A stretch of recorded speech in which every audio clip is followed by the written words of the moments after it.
New for 2024, something we've all been waiting for, the Detroit Jazz Festival Vintage Store, where you can buy original Detroit Jazz Festival posters, over 44 years of jazz history, only available from the source, DetroitJazzFest.org.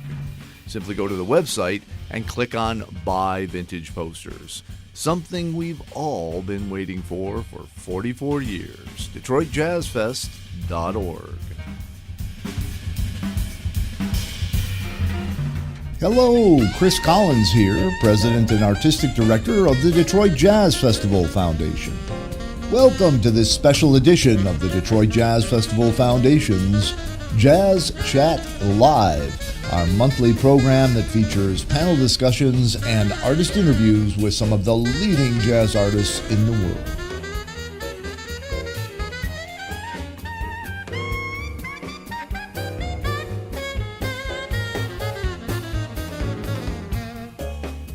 Tonight's very special guest, Grammy Award-winning drummer, composer, and bandleader supreme, Brian Blade. You can join this live conversation by using the Zoom chat feature. Simply click the chat button at the bottom of the Zoom window, type your question, and hit send. For more information on this or any Detroit Jazz Festival Foundation events, simply visit our website at DetroitJazzFest.org. Now, let's get to the cats. This is Jazz Chat Live from the Detroit Jazz Festival Foundation, 2024, end of the year, an exciting year, and no better way to review it than with our very special guest. He was our 2024 Artist in Residence for the Detroit Jazz Festival, and I can't tell you how much it means to me and so many in our Jazz Festival family that he's able to join us in the midst of an incredibly busy schedule and give of himself and his thoughts with us today. So Brian Blade, welcome to Jazz Chat Live. Thanks, Chris. Thanks for having me. Thanks for, arranging this end of the year recap. Yes, very, very much that. I will say, I probably said this at the beginning of every question about Brian Blade this year, and that is, rarely in my life have I met someone, especially someone in the industry that is as multifaceted and as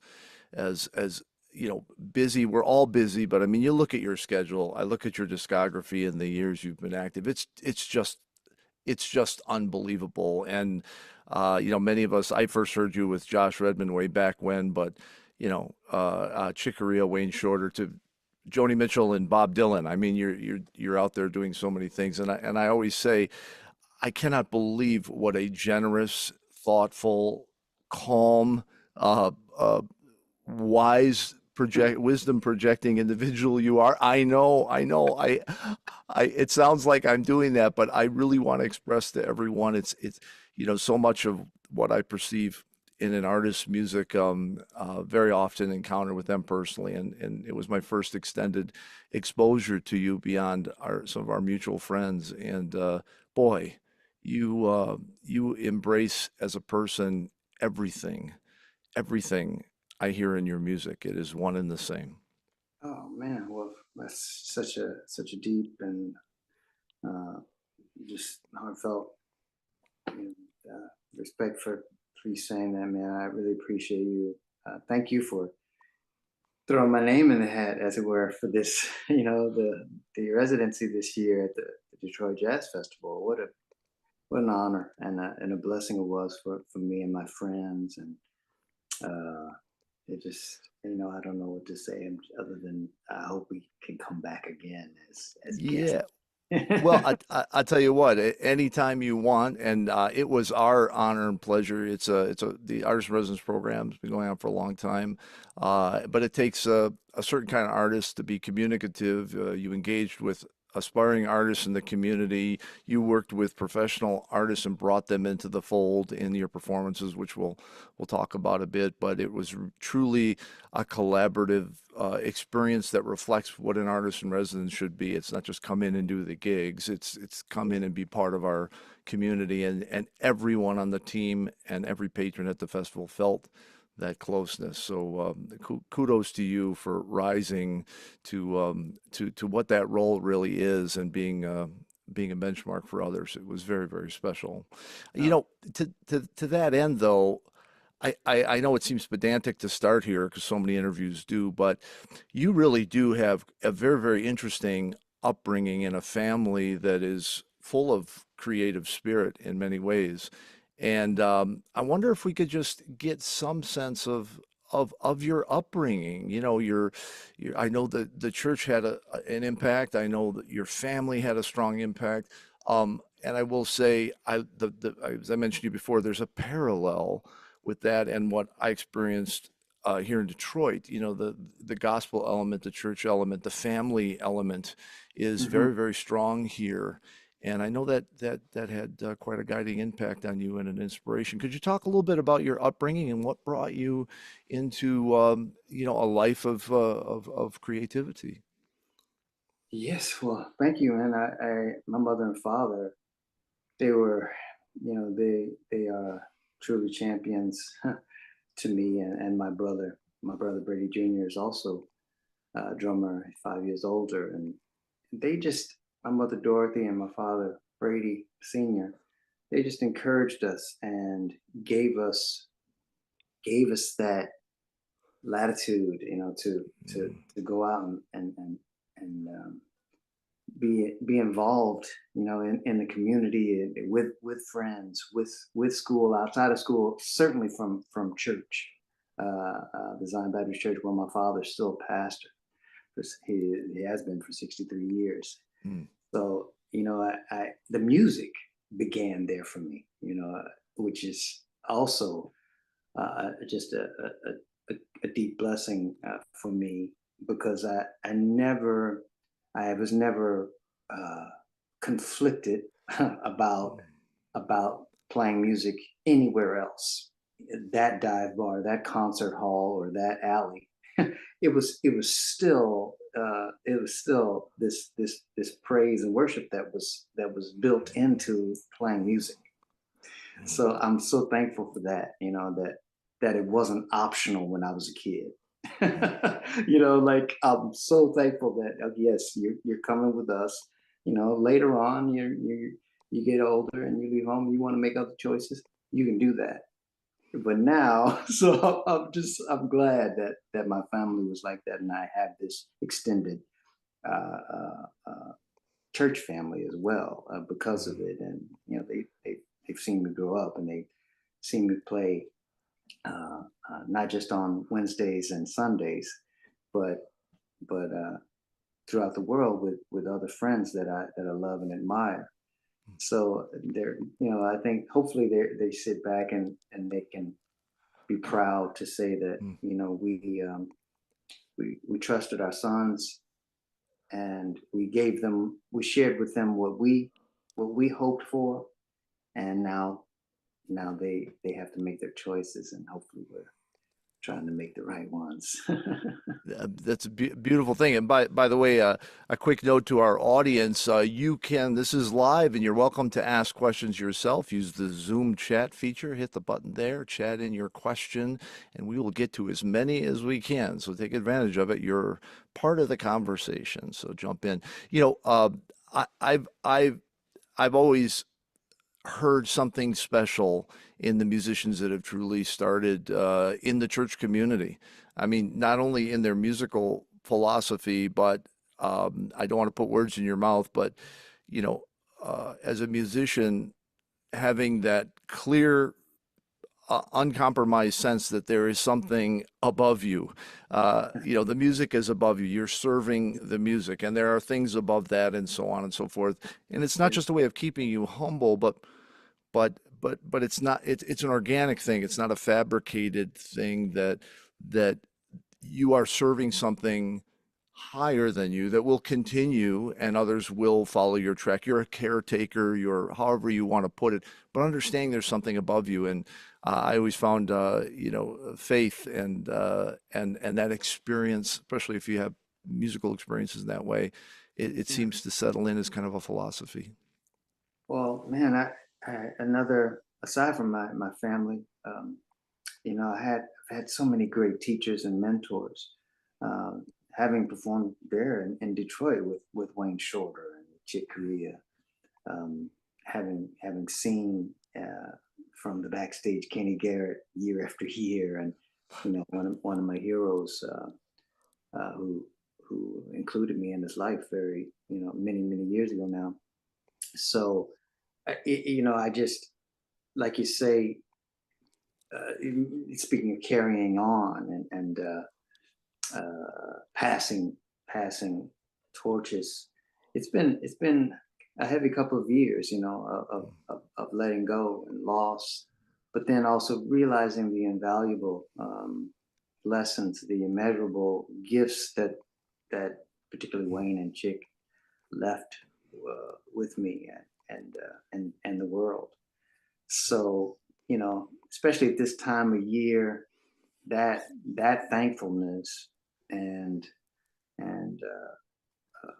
sort of meditating on all of that, it wells up in my spirit in such with joy, and Yeah. so Yeah. it gives me that fuel for, okay, what's coming, what's ahead, in the Yeah. days coming. So yeah. Yeah, the old philosophy that I've imparted and has been imparted to me of, when you get somewhere, especially if it's a first step up, um, you have to ingrain a certain sense of confidence with, you belong there. You've achieved Hmm. that level, but Yeah. the other side of it is, you've earned that place, but the opportunity, especially in today's crazy world, is so special. You talk about mentorship of great artists and coming into their fold, and a balance of, yes, you deserve to be there, but what a miraculous gift it is of what you get back from those experiences, and realizing how special it is, the combination of your preparedness with the opportunity to engage in that way at that level. Yeah. I certainly, there have been, many times where I questioned, ooh, am I, am I where I should be? Am I giving what's needed in the moment? But I was always given that trust and love from from from those men and women who let me in on it. And so hopefully it's also being given back by me to my friends and to whomever might be listening, something else deeper than radom cues and flammadiddles, or hopefully, you know hopefully if something else is being imparted, like when you break it down, okay, maybe, but like something for the soul, and something to give life, so yeah. Yeah. There's so many we could talk about, but I guess because it's quite relevant to Detroit. We were very fortunate to have extensive engagements with you and Wayne Shorter in that particular version of the band. Wayne was so generous, and he came in as a resident artist as well and did some amazingly beautiful things. And um, can you give us all a sense of how that came to be, with the particular band with you and John and Danilo? Where did it start? I mean, it's such a deep uh, Yeah. issue and a deep question, but it really was an amazing, for me, a demonstration of mixed generations and what can come from those ideas, and Wayne Shorter's incredible openness to Yeah. all the influences. I just would love to know the beginnings, the roots of that. Well, the more I look at it, and I've written a little something about this somewhere, but I enjoy speaking about it because at this point in life, it's quite a bit back there to to remember. So I do remember being 16, uh, starting to purchase records, listening to the music that my teacher in high school, Dorsey Summerfield Jr., said to I should go listen to. So among some of those records, Art Blakey and the Jazz Messengers, to get to I grabbed that, and then Miles Davis Quintet Live to Plug Nickel. Okay, I'm grabbing that, and Juju. Okay, I'm grabbing those three. I got enough money for those three, and I take them home, and I realize, I mean, okay, of course, Juju. That's Wayne's record, but he's on this Live to Plug Nickel. Miles Davis Quintet. Oh, and he's on this Art Blakey and the Jazz Messengers. It gets some he like, and I'm listening, and he's already he's already giving me so much. He's already speaking to me, and this obviously 20 or more years before I would actually meet him. Maybe not 20, but uh, more than a decade and a half, and it just, this harbinger, he I was being prepared from just that moment, for the time to come, where he's like, we're backstage, and he's like, let's go make a movie. We're walking up there, and so I don't even know how we came to meet. I think Wayne's ear was always to the ground, perhaps it was through Joni Mitchell. um, uh, Perhaps it was through Danilo Perez and John Patitucci, who had already had a relationship with him. But I just, some things you can't make up, and you can't even.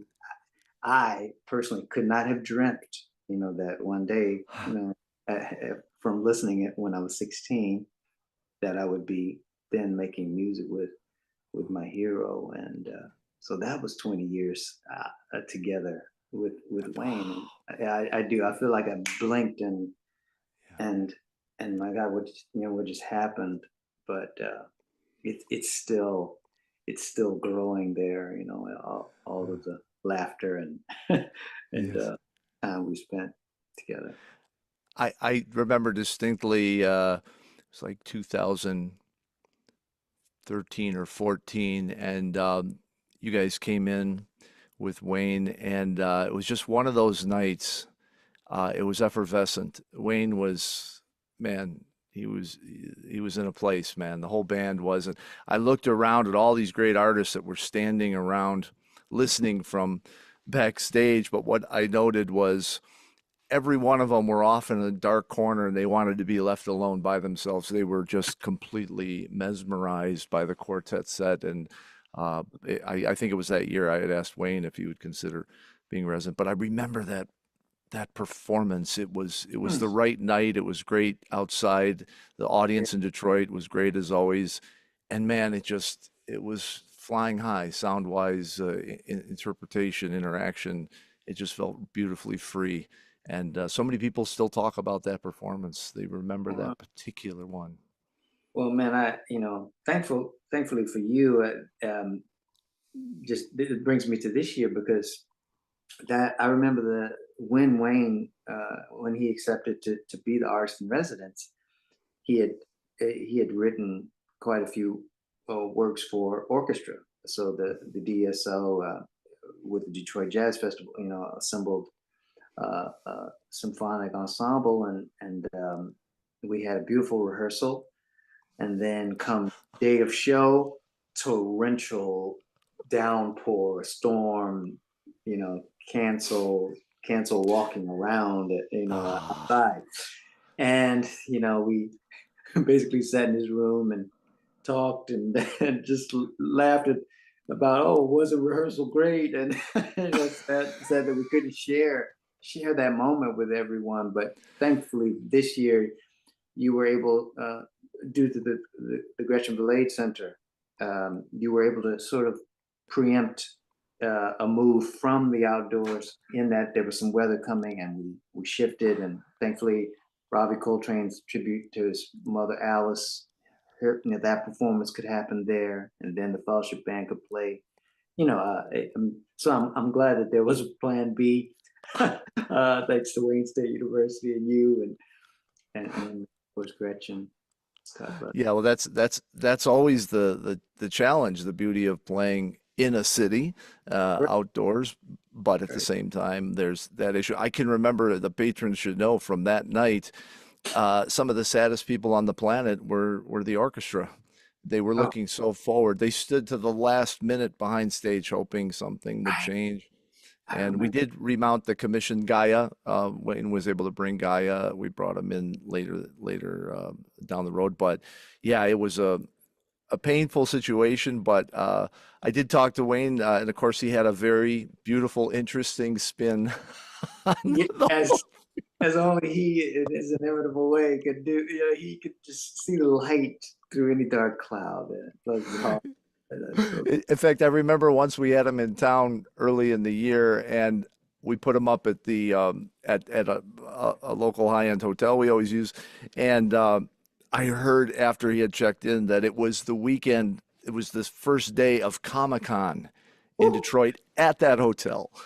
And I right away I got on the phone. I said, Wayne, man, I just found out Comic Con's going on. Are you cool? He goes, are you kidding me? I can't wait to get down there, man, and check it out and interact with all the cats. It was so beautiful, man. He was probably sketching down there or something. That's right. That's right. You know, I just want to remind everyone we're getting a few questions in, and we're going to get to them. And anyone who does would like to be part of this live conversation with the great Brian Blade, please use the Zoom chat feature. Your questions will come to me, and I'm going to wrap them into the conversation. With that in mind, speaking of great performances, we have audience member asked a interesting question. I don't know if it's answerable, but is there a memorable performance in your vast, diverse performances and recordings that stands out as special to you You mean not only from Detroit, but in general? in general, anywhere, your Uh, entire thing? uh, Yeah, it's a big one. you know, there was there was a period when when I when I started playing with Joni Mitchell, and it really began in the studio with recording a record called Taming the Tiger. But it was just the two of us, and I mean, obviously the engineer at that point. But then we started doing some performances in as just two of us, and I gotta say that it they stand out in my memory in such a deep way because the dance of it and the um, the surreal Mm. experience of it, and watching her and listening and dotting i's and crossing t's, as she would say. For me, they you know they stand out. Oh, that's beautiful. Yeah, Yeah, she was such a well, she is such a meaningful artist, and yeah, she has continued to be creative and vision ahead and bring great musicians around her. And I've often been told by some of the most creative artists in the world that some of their great experiences are in those settings where different worlds are coming together. And we find that certainly Detroit, we know it that some of the artists that participate or are known, I should say, in other genres, they can have almost an angelic effect in the music. Their yeah. thought, vision, sensitivity is really is at a peak. And Yes. Joni, I've always felt that way about her music. Oh man, it just continues to echo, and when I revisit, or a lyric or harmony comes up in my mind, it just it's getting deeper and deeper as the years pass. Oh, So wow. there's a testament to her creativity and gifts and Indeed. spirit. It Very, very yeah. special. Yeah. That's beautiful, man. I do want to put in a plug here. I was uh, just going back to your family for a minute. There's something we couldn't do as part of your residency that I had hoped to. We just couldn't put it all in place. But you have a wonderful DVD or Blu-ray, I think it is, on your father that Oh gives yeah. a real insight into, man, what a powerful pastor he was. Yeah. It's an incredible Still, film piece. yeah. Still is. It's still Still alive. going strong. Yeah, Yeah. man. And also the other that and there is a I know there's a track on your on your website, brianblade.com. If you haven't been there, you want to check it out. Uh, Mama Rosa, that project, because I know when I first heard about it, Brian playing guitar and singing. Let's check that out. That it was so oblique to what I knew you for, and man, some beautiful, thoughtful stuff. Again, reflective of you. Can you just tell us about that project? Because people need to know about that project in reference to who you are. Oh, well, I owe a great debt to another dear friend named Daniel Lanois, who I played with a lot and met when I was in New Orleans back in 1992, roughly, while I was still studying in New Orleans. And we became fast friends. And anyway, being around him and just his, not just his productive mind, but his songwriter mind and soul, and his guitar expression, and sonic expression. It all has had a great impact and touch on my life. So fast forwarding a few years later, because I'm around him, I started playing guitar, and it connects to my first instrument, violin. I think the more I thought about it, I just all of a sudden okay, this feels like home, Mm. and starting to write songs for the fellowship band, really, but out of that one river, these streams, not just fellowship band music, but these songs that had words. And I'm sure that's a lot of Joni's influence there, and my father and Al Green, and all these influences, things that I've listened to. And so the Mama Rosa music, uh, it just it kept flowing, and I didn't I never I never wanted to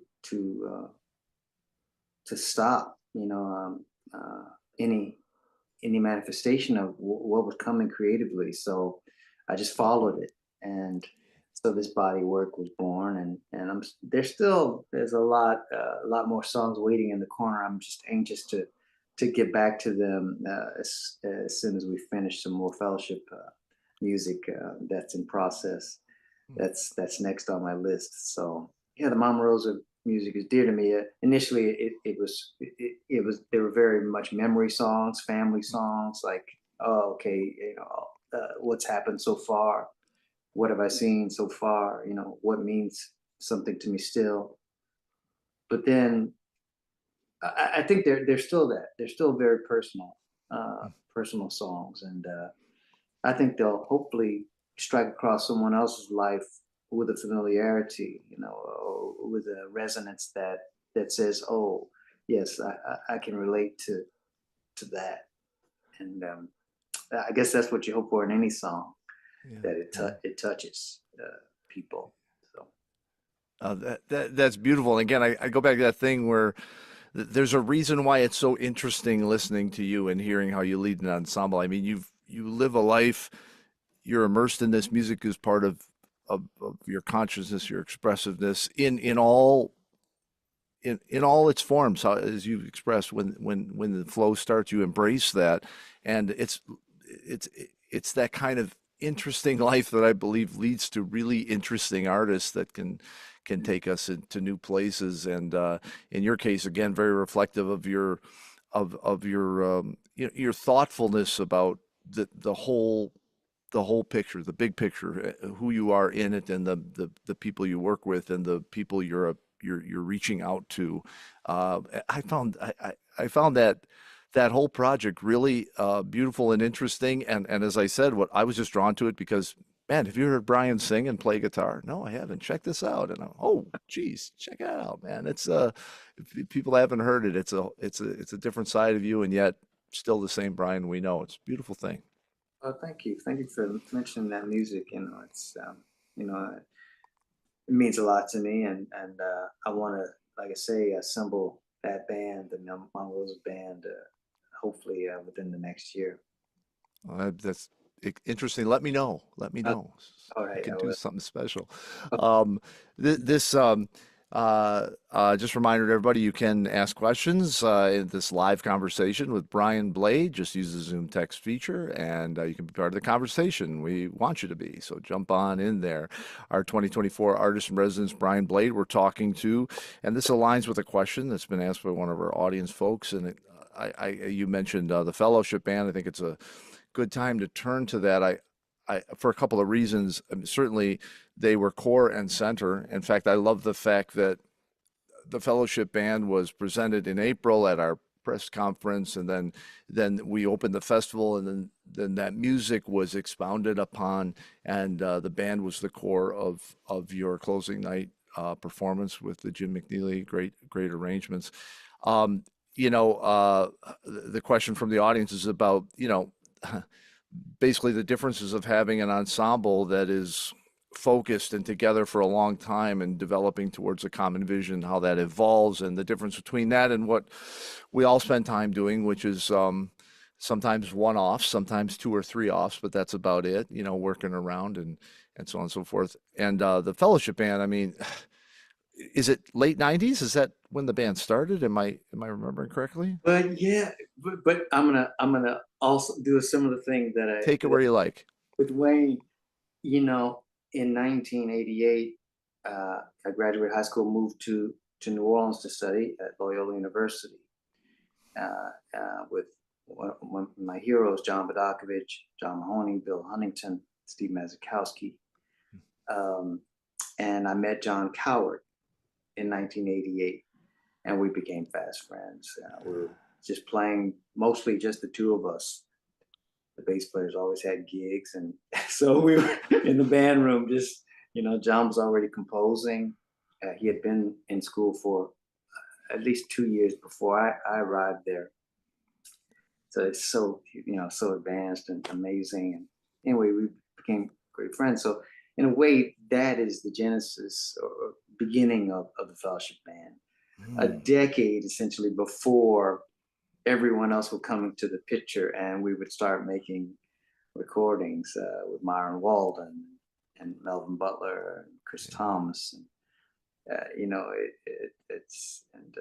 it's just been a deep trip. It's still unfolding. I always say, when I started to think about the fellowship band and how, thankfully, with opportunities, not a vast amount of touring possibilities, but quite a few beautiful opportunities. You can't always you can't make people love you. You can't make people stay. But there is I mean, thank God for this divine intervention that binds hearts together. And I don't know, can't make that up. And I'm just thankful for them and their willingness to step out there again when we can. So.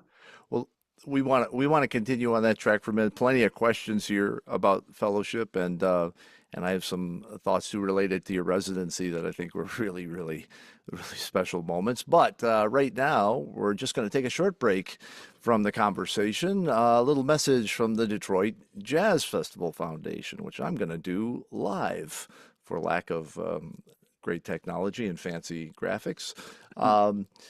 With a brand new litter of jazz cats, the next generation of jazz stars are ready to light up the scene. We're proud to introduce the Detroit Jazz Festival Foundation's latest initiative, Next Generation Detroit Jazz. This program is all about lifting up these young lions and giving them the spotlight they so richly deserve.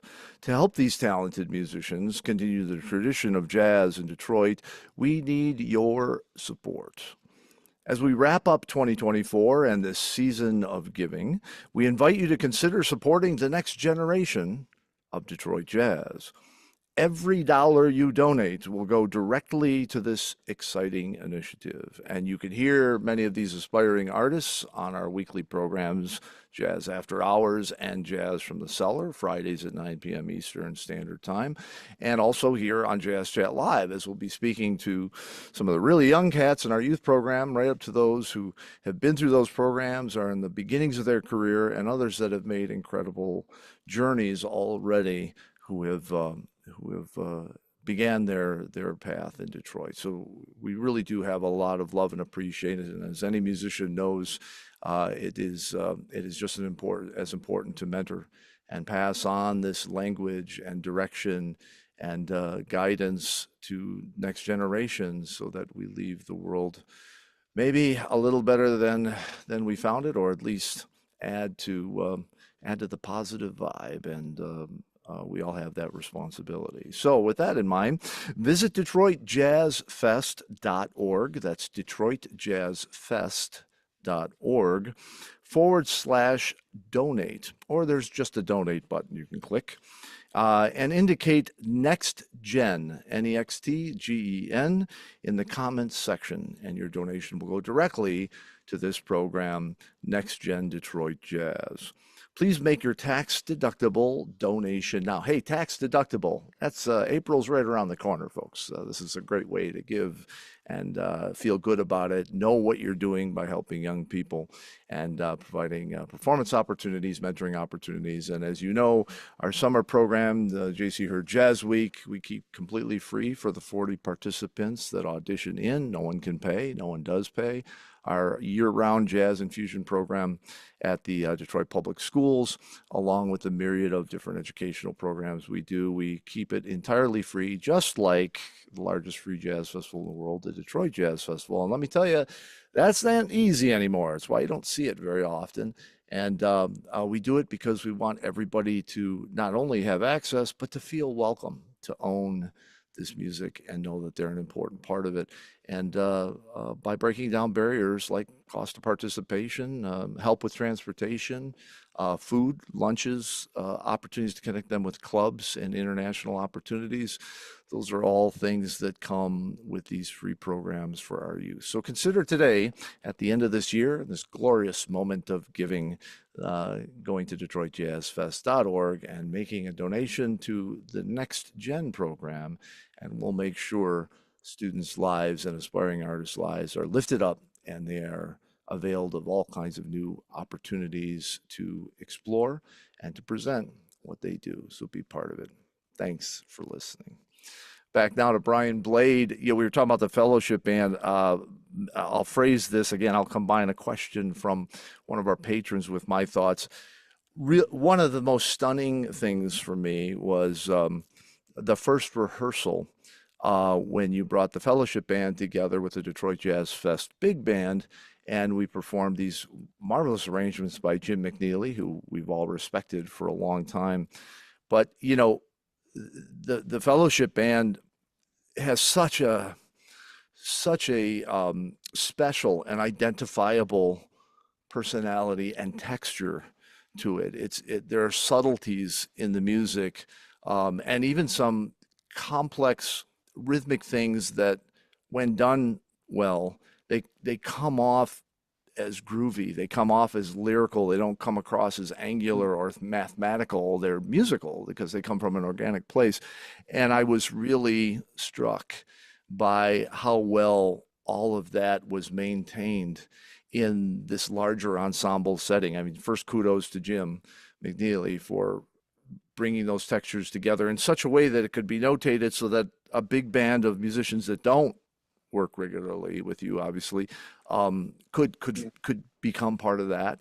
And I have to say, Brian, the way you played in a big band setting, to me, was completely one of a kind. The subtlety of what you do brought into that context, and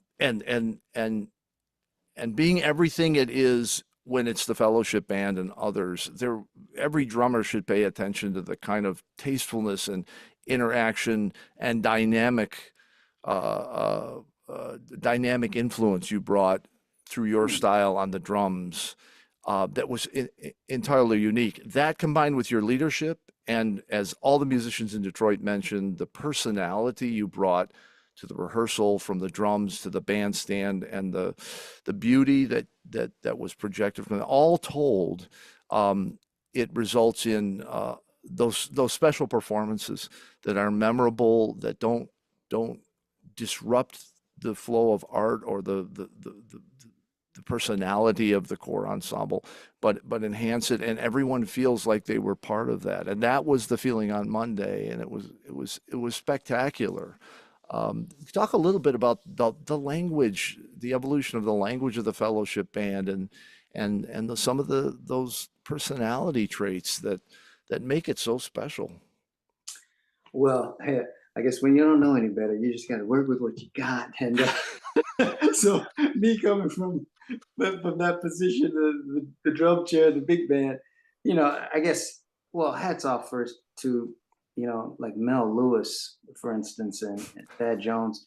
The way the way they took the tradition, Duke Ellington and Count Basie, but then their own inventiveness and expression with that size of a group, to make it have that smallness and intimacy, Mm, but then knowing full well that you have the power to and at the ready. And Jim McNeely is what a master mm, of that expression, and his arrangements and vision for John's and my music. We were sad that he was not well and not able to be there and conduct all of those arrangements, but he gave me a very short list of 2 or 3 people he recommended to stand in for him, and thankfully the first man on that list, Dennis McCrell, was available and came to lead us and guide us oh through yeah. vision. So it was an honor, and just having you there at first tenor, and the whole band that was assembled there from Detroit. Everybody gave of themselves in such a way, and that makes it easy when there's the willingness and submission from within a group, and everyone's aware that, okay, I want to give what's needed, to this moment, for the entire arc of what we hope to share. And Mm. when that is there, then something truly powerful can happen. Then you can I think, be a part of something much larger than you, and it's fulfilling for everyone, and inspiring. So I always felt that, and with the fellowship band, and then joining forces, as you say, with the big band, it's great because everyone, I think, is very much aware of their individual responsibility, Mm. but because of that trust that is shared for all these many years with the fellowship band, uh, it hopefully that transmits itself to everyone else, to giving, yeah, in the moment. Without a doubt. I mean, you mentioned we work with what we got, and I get that in relation to what I said, but really that's artistry. I mean, I often say, man, if anyone tells you there's one path to this stuff, they're lying to you, man. It's an individual. Life is not long enough for all of us to do check these boxes, and you have to embrace who you are, what you are, what gifts of opportunity and exposure you've had, and they may be widely diverse from even your heroes, and you take that where you will. I hear that the fellowship band embraces that like few others, and the time you've been together has allowed that to coalesce in a way that is immediately reflected. And dare I say, it's one of those ensembles. Around the world, I hear. I hear bands where your influence, the influence of that ensemble, is crystal clear. And I don't say that lightly because we hear all kinds of influences, but man, it's really an entity Oh, that I hear inspiring others. It's beautiful, well, man. thank you for that. I mean, I feel like, when I hear the John Coltrane Quartet or Miles Mm, Davis Quintet or Ahmad Jamal Trio with Israel Crosby or Vernel Fournier or just there's such an identity and group interplay and power that that has, it continues to speak to me and mm, continues to challenge me to strive and hopefully be much more focused and driven to reach the mark. You continue striving. I want to say, you mentioned relative to next generation. Uh, uh, I want to get involved somehow, even if it's just to give. But because April's around the corner, I'm looking back at this past April when the preview for the festival, the announcement for the festival happened. My wife and I arrived in Detroit on the 8th, and there was a solar eclipse. So we're sitting on Woodward Avenue, not far from where the Cadillac stage was erected, yeah. and they were saying, it was a very very overheard Detroit moment, and it was, it was like, the sun is, it's I can see, okay, wow, it's happening. So somebody said, yeah, here we go, y'all hold on to your purses. I was like, yeah. Wait, yeah, what up, though? Yeah, it was like, I was like, yeah, that's it. It was priceless. So I don't know. I just, anyway, Yeah. that just came around to my memory. So Yeah, you're in a real city. Jazz is part of this in a big way, but it's a real city. The festival's in the middle of a real city. That yeah, eclipse was in the middle of a real city, man. it was beautiful, man. I feel like, within, just kind of getting ready for what was coming, and it was heavy and special for my family and my friends. And anyway, I just look forward to seeing what's also coming, and anyway. That's it. And your contribution was so special. To have the fellowship band there for that was a great introduction to the year, if you will, and a real sense of what you were bringing musically, and also really the first ensemble to play on in the finished Gretchen C. Valet Jazz Center, which made it Oh, that much. We didn't have all the sound elements, so we had to bring some of that in, but on stage and.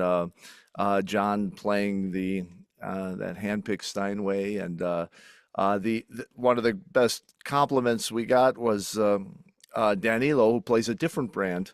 After playing, said, "Man, that's the right piano for this place." I thought, "Yeah, good, we good, did good, it right." good. And so that was very special, and would have made Gretchen smile because she wanted that place built for your level of artistry to be able to be at your best to the degree it's possible, acoustically and otherwise, in jazz, showing jazz as the high art form it is, with nothing but the best, and it's continued to evolve that. So that was a special evening all around, and it launched a real sensibility about who you were in your band, and how special that that evening was. So I'm glad you were there, and in fact, you did a marvelous workshop engaging with some of the aspiring artists there at Wayne State University as part of that visit in your residency. And certainly, you've already mentioned how important mentoring is to you and passing that on. Speak a little bit. Let me preface it with, we all know not every artist chooses to or is comfortable with certain kinds of engagement, but I think most artists understand when there's good musicians to receive the message, how important it is to share what you have when you're there, because those moments come and go, and you want Mhm. to inspire and support without dictating. And you did a marvelous job of that. Can you speak a little bit Oh, about that? well, thank you. I was inspired by, the big band I heard at Wayne State, and getting to, sort of sit in with them, if you will, and uh, I've gotten, I've been so it cuts both ways. Both convicted and absolutely um, inspired by watching Danilo Perez and John Patitucci Mm, work with musicians and share and help them to improve. I mean, within an instant, not like mm, over time, mm, because they're there. They return. You know, the private lesson comes, the ensemble comes. You know, the next week comes, but they're watching and they're listening, and to be able to share those moments with each other, and to be vulnerable and be like, oh well, you know, I don't have all the answers, you know, to admit it, and but to also have questions that somebody else might be able to mm. respond to.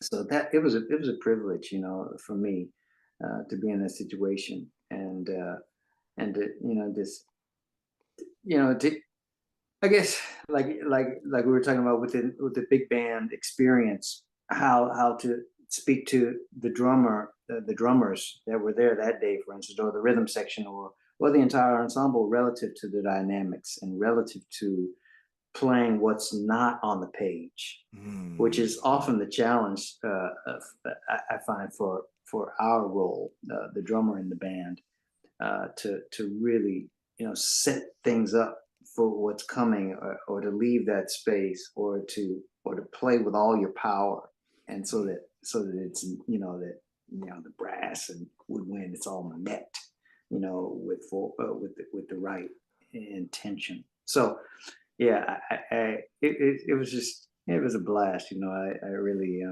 I had a good time being with them.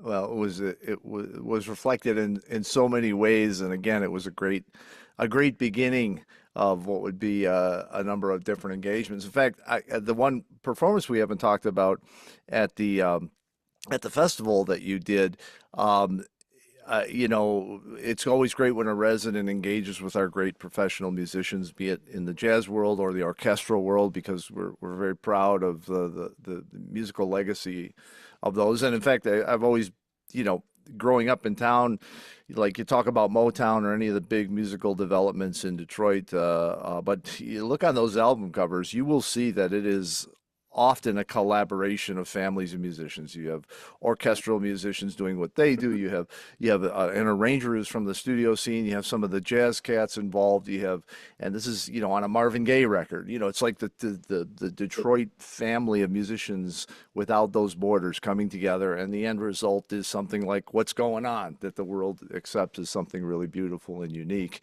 And Yeah, it's a question of not only bringing those things together. Marvin Gaye pops to mind because he was known for having great respect for those and letting them do what they do, not, right. you know, saying I need this and this, but not telling them how to produce that per se, and then letting them do what they do, and then he would put his thing on, and it was magic. And It your set, the Three Visitors set, was quite unique. I had never, well, I think I did hear you with Becca once before, but not in that sort of extended setting, and that was quite special. And talk a little bit about that Three Visitors set, because it was unique with Yeah, Detroit String Quartet and whatnot. yeah, thank you. Yeah, it was actually Detroit String Octet. It was awesome. Sorry, Thank pardon you. me. No, no, it was good. You know, my dear friend Scott Colley, great bassist and composer, Great, Scott's and a great Edward guy. Simon, yes, great pianist and composer. You know, we've known each other for decades and been playing together for so many years now, and but from the, you know, very beginning, we felt a kinship and friendship and understanding, and so we just continue to try and come together as a trio, and to include our other friends in the music we write for each other. So this Three Visitors project with Becca Stevens and uh, uh, Chris Potter and some other friends on this recording we've made. It was great to feature that music at the festival, you know, even before the record was released. You know, just Mm. really as as a maiden voyage, if you will. Even though we've been playing for so many years, it's just great to have new music born and to share it when it's kind of it's just been opened. Yeah, It's yeah. the gift of that, and to share it with everyone who came to the festival that day.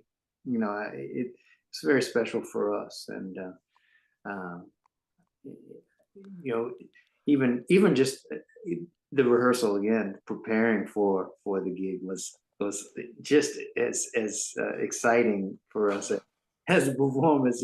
Sometimes you can slow down time a little bit because it goes by so quickly. Yeah. But I hope people were touched by it and enjoyed it as we did. Well, it would to for everyone, it was again a great residency because each one of your performances throughout the festival had a different voice, there was a different texture, a different I hate to use the word mission in music, but a different trajectory, if you will, and it utilized so many different facets of musicians. It was really it was a journey, which I believe a good residency should feel like that from beginning to end. And we got through to the big band at the end, and there was this feeling like we had kind of been on a path of patrons and artists alike, a path with you. And boy, that's to me, that's what a extended presence should be in any community. And you did it times 10. Oh well, man, thank you. Again, we were just juiced to be included, and yeah, really, thank you so much for making that happen. Well, my pleasure. We had the luxury of a couple of spin-offs with Kurt Rosenwinkel Trio at the Late Center one night, which was really beautiful. Right. And then Yeah. John Coward's solo piano. It was just, and I have to say, those audiences, it was a new population, the generations coming out of Midtown Detroit, and they flooded the place. They really understood how important that was, and it was neat that they spun off from your residency and your engagement with them to something that was very special to hear them do, frankly. Oh, that's great. Also, yeah, thank you again for making that happen too. Yeah. Well, look, we only have a couple of minutes. Always a good question. A college student asked this question. For an aspiring musician, any good advice for moving forward and in this industry and in this creative environment? Well, I mean, I know we're all concerned with doing as much as possible and having creating opportunities and accepting and opportunities but I think